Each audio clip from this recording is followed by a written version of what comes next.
What's up? This is your host, Non-Fungible TC, Non-Fungible Today and Non-Fungible Tomorrow, and welcome to Non-Fungible Stories. Today, we are so happy to have Franklin, the proud owner of more than 50 plus Bored Apes, and is very well known for his Bored Ape slideshows and for being a professional Bored Ape flipper.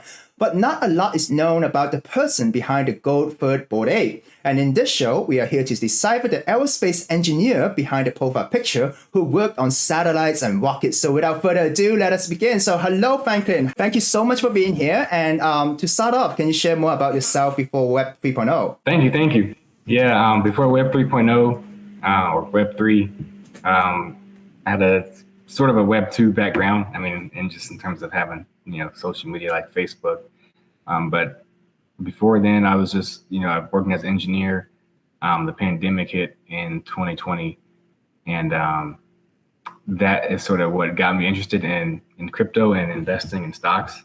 And then before the end of 2020 is when I started sort of getting into Web3, and I guess yes, the rest is history. But prior to that, I've now going on 10 years full time.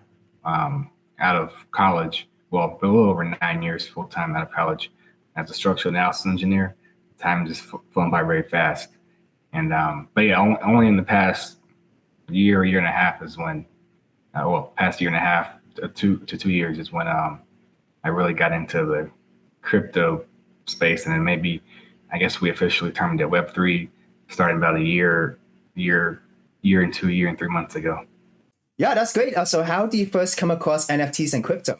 The first time I ever bought Bitcoin was on Cash App. It was actually in 2018, just to see if it worked. But I never really sold it. Held on to it for almost 2 years, and then I finally started buying a lot right before the pandemic hit, when I was doing some investing in stocks in the same app. So I could have a Cash App Bitcoin balance and also a investment stock balance. So I was using the Bitcoin. I found a use case for Bitcoin to go sell it, to go to different offshore websites to bet on just random sporting events or political events or the stock market. So I wasn't really thinking about holding on to it and watching it grow. And then the economy crashed during the pandemic, so it still didn't really matter to me. I was just still buying Bitcoin. I didn't care how much I bought. I was trying to make $4 or $5 a day, and kept putting it in and selling it until I realized, Bitcoin's actually doing something this year. So by October, November, I had taken a few months off of doing any of investing and in crypto, and then finally jumped back in during the huge bull run towards the end of the year. I found other good use cases for just crypto in general. You could bet on stuff like prediction markets, and keep your crypto, or at least, keep your money in the crypto. You don't have to really sell it to have some other entity, just hold on to it. You won't be able to buy it back from them. So by the beginning of 2021 is when I really started taking crypto seriously and holding on to the actual coins like Bitcoin, Ethereum, and NBA Top Shot was really popular around the end of February, beginning of March. And so that was where I first got into NFTs. So once that happened, I sold a lot of my crypto to sort of get into the NFT space, and don't really keep as much outside of the NFTs as I probably should. But ever since Bored Apes came out, I've been kind of, slow. It took a while, but finally got all my crypto investments pretty much tied up into NFTs, which might not be the best move, but it's the one I'm most comfortable with. Amazing. You were talking about crypto, and because you're from an engineering background, but you were also talking about trading. So would you say that what got you into crypto is mainly based on your engineering background, or is it mainly based on your desire to trade and to flip things? Because you're well known for flipping your Bored Apes. That's a good question. I thought I had the same logic principles for anything that I invested in, but it just seems like the NFTs just work well. Maybe because I know the community a little bit better. It's a smaller community, and you're not depending on a lot of outside factors. Unlike investing in a company that you might have no idea what's going on or who's in charge of it, or who who has the largest holdings and what their plans are, things like that, and stuff like the news or a lot of charts, a lot of spreadsheets, a lot of documents people share on behalf of different companies that could affect the price. A lot of rely on public consumers, things like that. There's a lot that goes into that. It's just out of my field of study. And then with crypto, it's sort of similar, but it's I guess sort of similar to NFTs, but it's just so many, there's so many other people investing in it. You don't really know who really makes the market. So that's why I think I'm more comfortable trading NFTs. My engineering and math background, I guess, comes in when it's just easy to quickly do things like add, subtract, multiply. And you got to find out how much fees are for selling stuff. That could, that takes into account how much I want to buy something for if I wanted to flip stuff and make money. So it's just simple algebra in terms of math, but it worked out. But it does help, right? I mean, like you do all your calculations before gas and after gas, for all your flipping. Yeah, all that is very important. I'm not saying it's important, and you can't really take it for granted. Absolutely. So, can you tell us the moment when you first acquired your first Bored Ape? How do you end up having more than 50 plus Bored Apes in the end? I minted 3. I guess the story behind that is just a lot of people on Twitter were changing their profile pictures, and they really caught on to me really quickly because the people I followed were mostly in Top Shot, CryptoPunks, but mainly Top Shot. So they didn't really have a profile picture. So now we all have profile pictures now. So just that simple click of the button means a really big deal in this space because of personal branding, recognizing who you are versus trying to memorize a picture of you. So that's why I got into the project to begin with. There's a lot of like mysterious sort of stories on the website that was intriguing that, okay, maybe I could hold on to it and see what the team does next. There's still a lot of unknowns to the story. The first day, there were so many sales. The sales are flying. The floor went from a 0.08 mint to 0.4, 0.3, actually 0.3, a 0.2 to 0.3 really, really, really fast. So that was the first investment. Top Shot, I never was able to get a flip like that. So this is the first time I was able to flip something for profit. So that was really addicting to know that, like, oh, I bought into a project that, instantly 2 or 3x in the same night. But I didn't want to sell the ones that I minted really quickly.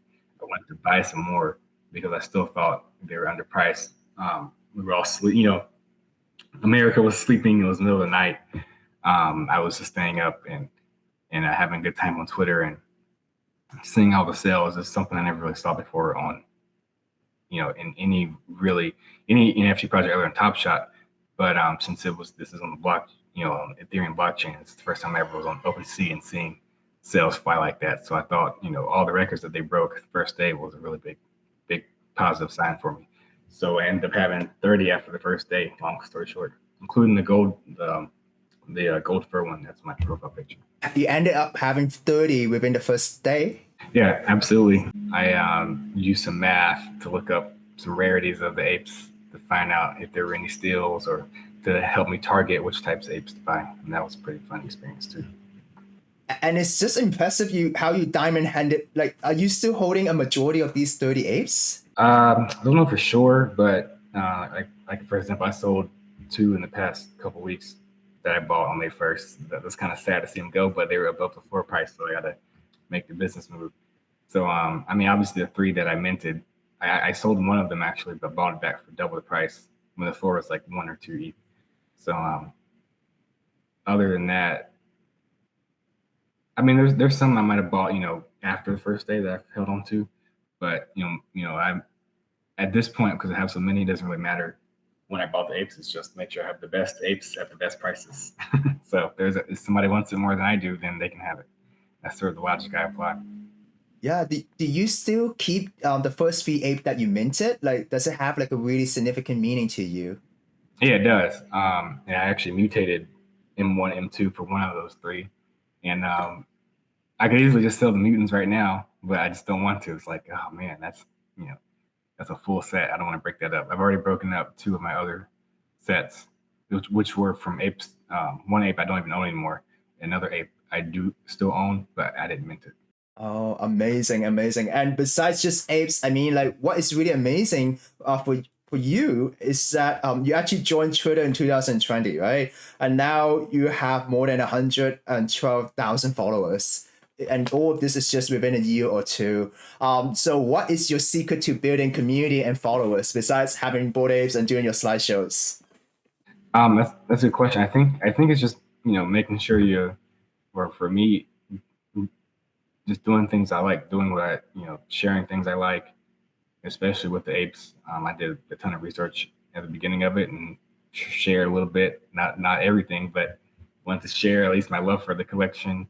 And eventually, just didn't do that at the beginning, but just start showing off all my apes, give them some love for Twitter.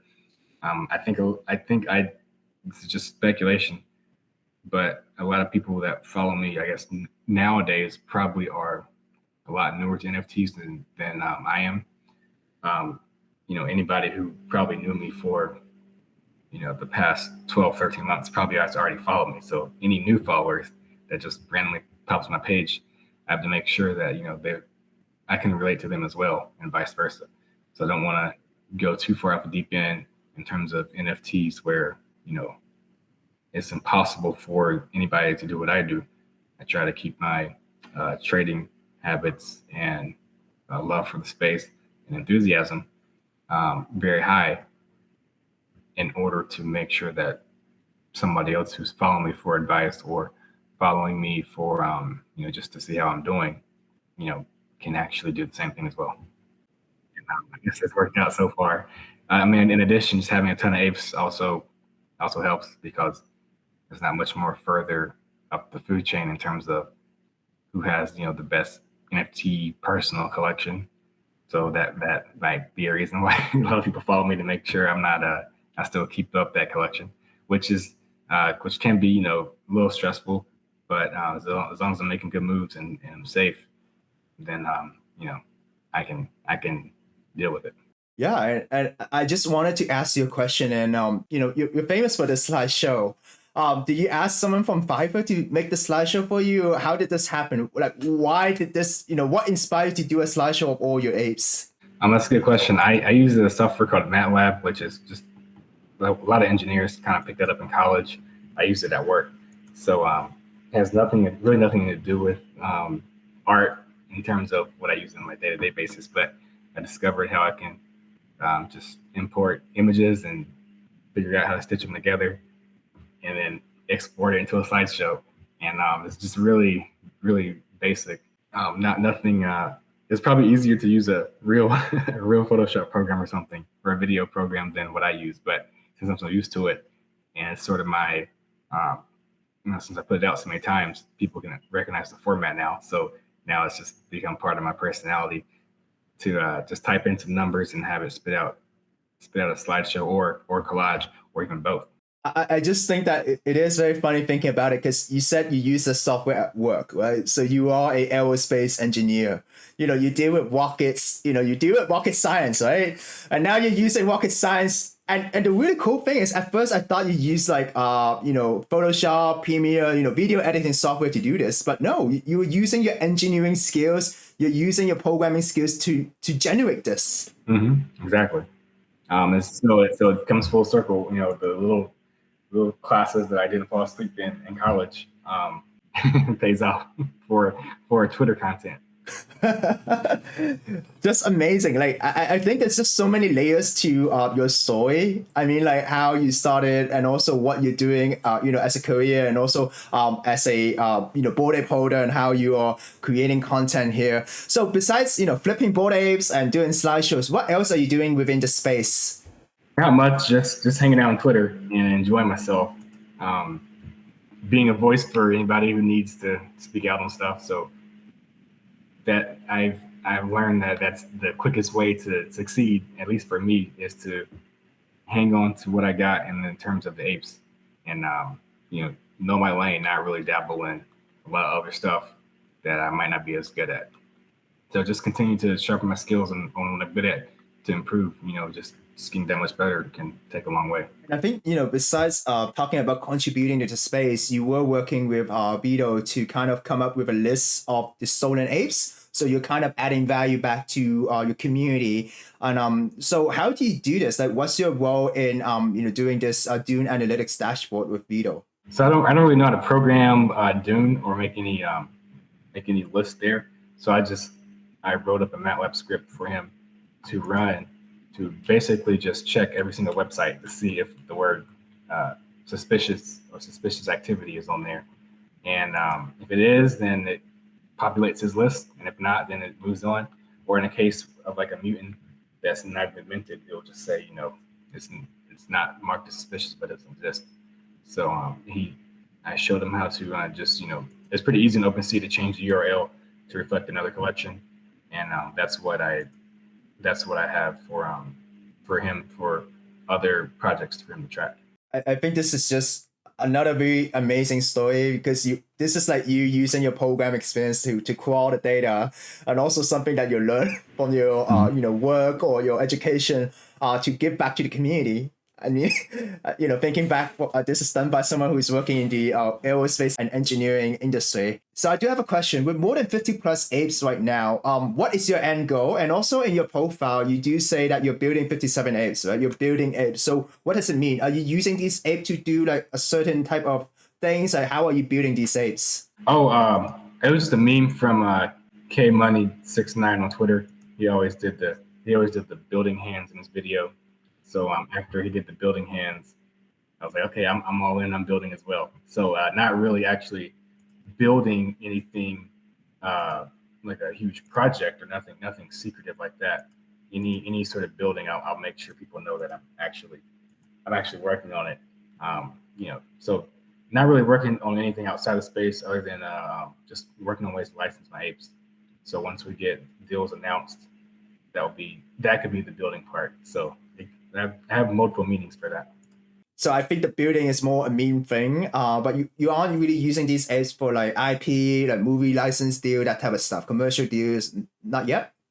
Yeah. I'm actively looking for deals, got some deals done. So nothing I can announce on the public channels yet, but I'm excited. I've already gotten paid for the deal and just, put it right back into what I know best. But other than that, if there's other deals that come out that I can announce, then yeah, definitely looking for it. Absolutely. I think we're definitely looking forward to it. I mean, the really beautiful thing, I think, of the Yuga ecosystem is that it gives you the full commercial right? So you can develop it, you can co-create with the industry. So yeah, going back to my question, do you have an exit plan? Like, what's the end goal with all of these apes? Like, do you one day plan to find like a home for them, or do you plan to like, oh, I gotta keep like 50 plus apes or 10 plus apes? The goal is to keep as many as possible while I can. Obviously, it'd be more ideal if I could just sell at the top and buy at the bottom and ride it back up and just make more money. But there's just different benefits to holding apes that could last me in the long run. So that's why I want to hold on to them. Also, the clout, the public praise or public following that you get. I mean, it's always not the best thing, but it's definitely something that could help me in terms of getting licensing deals done in the future. Having a lot of apes versus some company if some company wants to use a lot of apes, they have me, or they can go find and sign deals with dozens of people concurrently and manage, all those, or, that I think that's a little bit harder to do than just finding me, one person. So I think there's a lot of advantages for holding a lot of apes. I get asked that a lot, and it seems like it's worked out so far, at least before the crypto crashed, that holding more apes gets you exponentially more benefits. For example, the step-in shoebox came out on Ethereum now, and I'm looking at it right now. It's 4 ETH4. Every ape got one who decided to claim for free over the weekend. So I had 57. I sold them for an average of about 2.6. So anybody who bought from me profited. If they held on to it till now, would have profited from it. So it's like, I got benefits from holding the apes and then passed it on to other people who could, maybe it's their first time ever coming over to Ethereum from Solana, and now they have a successful flip. So it's always good to have a story like that. And it wouldn't have been possible if I didn't have as many apes as I did. And then the money that I make from selling can go back into increasing my collection. I really like how you got this whole operation going, right? Your mentality is like, okay, I gotta sell high and then I gotta buy low, and I gotta accumulate apes, right? It's kind of accumulating tokens. So if you were to only have to keep one ape, right, which is the ape that is the must keep for you? Yeah, definitely my profile picture, 1726. Yeah, that one. I got a lot of stuff made for it, so it's not going anywhere. It's already part of a licensing deal anyway. So if I sold it, it'll be just as bad as me selling the other apes in the deal. And now people have gotten so used to the picture that it's mine. Maybe it wasn't the case, many months ago, but at least now I finally made it in terms of recognition. So hopefully, maybe gets more recognized in the future. Part of why we're here with our ape to make it, our brand. So for me to change it will be even only after a year is really, you have to require really big, something really big has to happen for me to change off of that profile picture or sell the ape. And I see you have done a lot of products for your ape as well, right? Like, is this like some sort of product, or like what is this? Can you share some more about this? Yeah, I think a company called Solid that made that gray one with the gray background. NFT Wooden made that one on the left. There's a couple small ones right in front of that gray one that have a 3D printer forge, Jacksonville. It's local. A couple more that they made, and then a couple toys from, I think the company's name is Golem, Golem. They shipped those to me, and I probably have some other stuff too in boxes, and I made t-shirts and polo shirts. I have a t-shirt with my ape on underneath here, so just a lot of things that almost taken over my whole wardrobe and lifestyle of this ape. But I'm not the only one who's had that happen to me. So you're saying that all of this is sourced from the community, like the like creators within the community. Right. I'm not an artist, so gotta have other people do this for me. But that's the whole. It's almost like a push and pull thing. Me not being an artist, but I can control the artwork, so I can have other people or pay other people to make it for me, or they pay me to make money off of it themselves.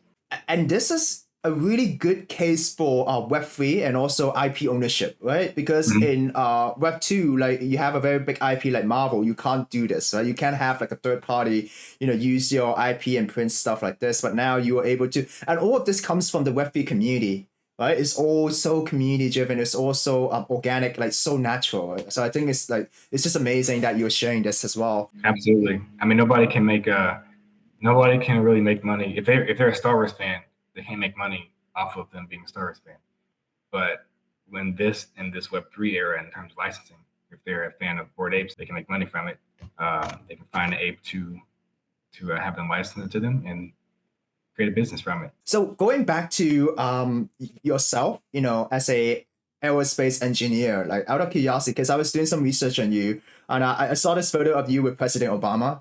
And so I was just curious, like, what do you do on a daily basis? Like, besides flipping Bored Apes, like, as an aerospace engineer, like, what do you do? Like, do you do calculations with rockets and stuff like that? Like, what do you do? So I used to work on rockets in my old job. Now I work on a satellite space robot. In terms of what I'd like to do better, the rocket stuff was a lot of fun. So hopefully one day I could do that again. But now I work on structural analysis. Currently there are different electronic boxes that I have to do some analysis for. First, I model it in the computer, and then run some math programs to sort of simulate or predict how it would happen in real life. And with NASA being my customer, that's a pretty cool thing to say. So it's cool to still be in the space industry. That was definitely my dream job, obviously well before NFTs or crypto or anything like that. So it's just something I want to at least hold on to as long as I can, and while I still have the skills to do it. In terms of the future between my jobs and NFTs,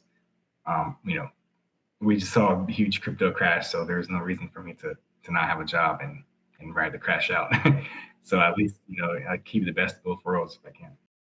Says the one with 50 plus Bored Apes. Yeah, I gotta always have that, when they say the exit plan, at least that's the job, I have income coming in. So does your colleagues who work in, the aerospace industry know about your background in NFTs? Like, do you share with them? Like, do you show the slideshows like, hey, check this out? No? No, it's on my LinkedIn page, but nobody's really asked about it. I guess the general perception is, they don't really know about it. It's probably worthless or a bad thing. So I try not to, there's no need for me to bring it up. And unless, they ask, I'll be willingly able to help. But it's not something I wouldn't force on anybody other than they just have to watch it on my LinkedIn, but that's not really a requirement for the job. Absolutely. So yeah, thank you so much, Franklin. Like it is a pleasure hearing you share about your story. Like it really gives people like a dimension to you, like rather than just like the profile picture, because you are also an engineer and also how you're using that skills to contribute back to the community. So before we end, is there anything you'd like to share? Not really. Well, just follow my Twitter page if you want some good content.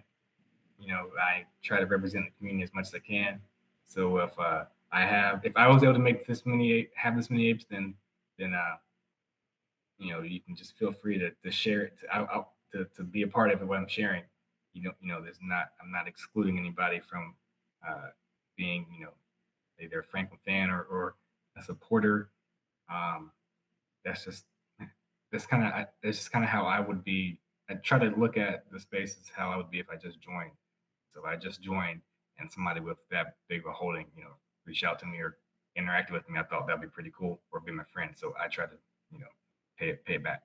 Awesome. And talking about support, thank you so much for your support, because what we're doing is that we're bringing your apes to the metaverse. Yeah, I think this is the first time that a Decentraland show has happened showing my apes. So I'm very, very excited. So thank you so much for doing this.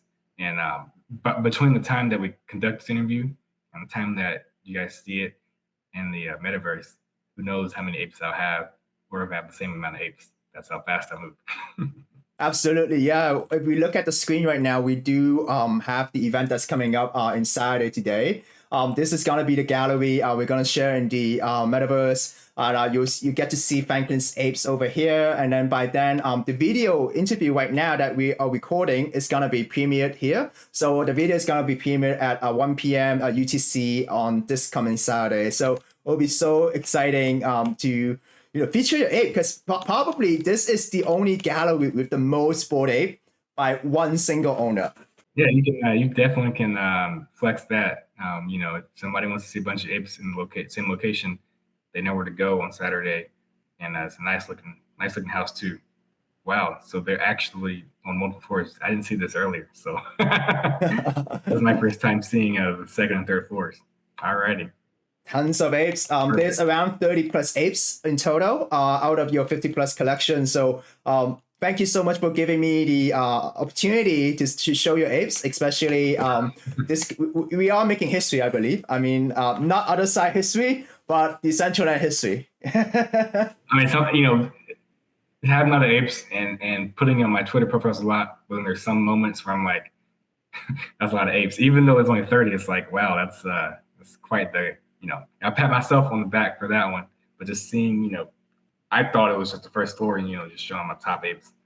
And then you go up and then like, wow, there's even more. And then you go up and there's even more again. So yeah, I don't think anybody in Decentraland's been able to see something like that. So if you are joining, hopefully you enjoy the apes and you know where to go to find them again if you want to look at them. Yeah, and definitely if you're watching and if you are joining, definitely take a screenshot with, take a photo with Franklin, right? And then tag Franklin, and then it'll be a really cool thing, from a slideshow, from a two-dimensional slideshow. Now we're moving to the metaverse. So Franklin, thank you so much for your time. Really appreciate this. And hopefully we'll have you on the show some other time as well. So yeah, just let me know when you're ready and I'll come back. Maybe who knows how many apes I'll have by then or what the space is like. It moves so fast. So be excited to come back and see how things are going. Amazing. All right. Bye-bye. Thank you. Take care. Bye-bye.